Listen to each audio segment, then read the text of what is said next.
প্লাস্টিকের টুলের উপর এরকম হোল কেন থাকে? কেন এই কয়েদি জেল থেকে পালিয়ে নিজেই আবার পুলিশের কাছে আত্মসমর্পণ করে? আর অ্যাপেলের অরিজিনাল ডিজাইন দেখে আপনিও হাসবেন। এই সকল অ্যান্সার আমাদের আজকের এই ভিডিওতে পাবেন। সো ভিডিওটি না টেনে সম্পূর্ণ দেখার অনুরোধ রইল। নাম্বার 15, যখন টুথপেস্ট বাইরে আসে তখন এরকম দেখায়, কিন্তু আপনি জানেন কি এর ভিতরে কিরকম দেখায়? যদি আপনি টুথপেস্টের কভার কাঁচি দিয়ে কাটেন তবে এরকম প্লাস চিহ্নের মতো দেখবেন। এর জন্য টুথপেস্ট বের হলে এরকম দেখায়। নাম্বার 14, হলিতে এক কয়েদি 10 বছর পর জেল থেকে পালিয়ে যায়, আর যখনই সে ঘরে যায় সে আশা করে সবাই তার জন্য অপেক্ষা করে আছে। কিন্তু যখনই সে ঘরে প্রবেশ করে তখন তার বউ তাকে জিজ্ঞাসা করে, তুমি তো 9 ঘন্টা আগে জেল থেকে পালিয়েছো, তবে এই 9 ঘন্টা কোথায় ছিলে? তখন এই কথা শুনে ওই কয়েদি পুলিশকে ফোন করে এবং বলে,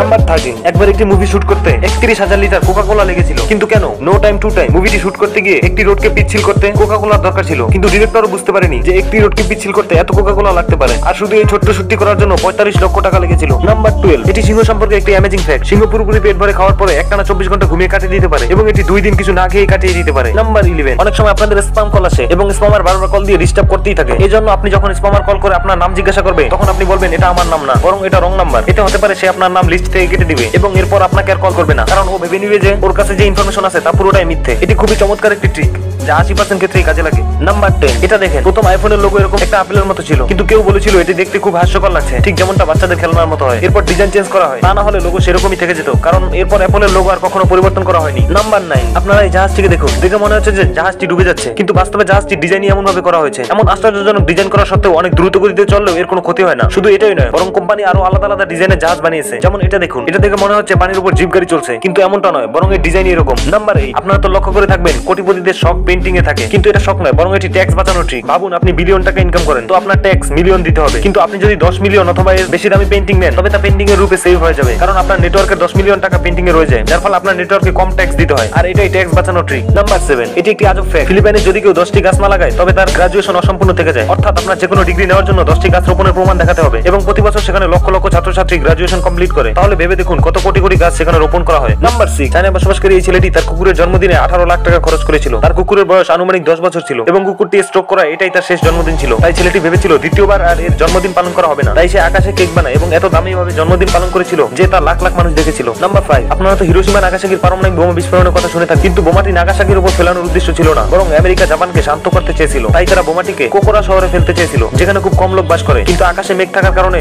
বোমার সঠিক লোকেশন বুঝতে পারেনি এবং সে বোমা নাগাসাকিতে ফেলে দিয়েছিল। নাম্বার 4, আলেতে একটি ডনকে গুগল ম্যাপের মাধ্যমে গ্রেফতার করা হয়েছিল। এই ডনকে স্পেনের গভর্নমেন্ট খুঁজতেছিল, কিন্তু এই ডন সারা স্পেনের বিভিন্ন এলাকায় লুকিয়ে থাকতো, কিন্তু হালেতে এই ডনটি গুগল ম্যাপে ধরা পড়ে যায়। গুগলের স্টেট ভিউ নামের একটি ফিচার থেকে পুলিশ এই ডনকে পাকড়াও করেছিল, যেখানে ডনকে একটি দোকানের বাইরে দেখা যায় এবং পুলিশ খুঁজে তাকে সেই দোকানেই পায়। ইনি একজন স্পেনের বড় মাফিয়া। নাম্বার 3, একজন লোক ভিকি কৌশলের উপর কেস করে দিয়েছিল, কারণ ভিকি কৌশল একটা স্কুটারের উপর বসে শুট করেছিল এবং স্কুটারের মালিক তার বিরুদ্ধে কমপ্লিট করে দিয়েছিল, কিন্তু কেউ এই নাম্বার প্লেটটি খেয়ালও করেনি। এরপরে বড় কোনো সমস্যা হয়নি, যদিও তাও এটি একটা অবাক করার মতো কেস ছিল। নাম্বার 2, বসার টুলের উপর এরকম হোল কেন থাকে? আপনি ভাবতে পারেন হয়তো টুল উঠানোর জন্য, কিন্তু মূলত আপনারা জেনে থাকবেন এরকম টুল একটার উপর আরেকটা রাখা হয়। যদি টুলের মাঝখানে কোনো ফাঁকা না রাখা হয় তবে এয়ার প্রেসার ও ভ্যাকুয়ামের কারণে টুল আটকে যাবে, তাই এটি রোধ করার জন্য টুলে এরকম হোল থাকে।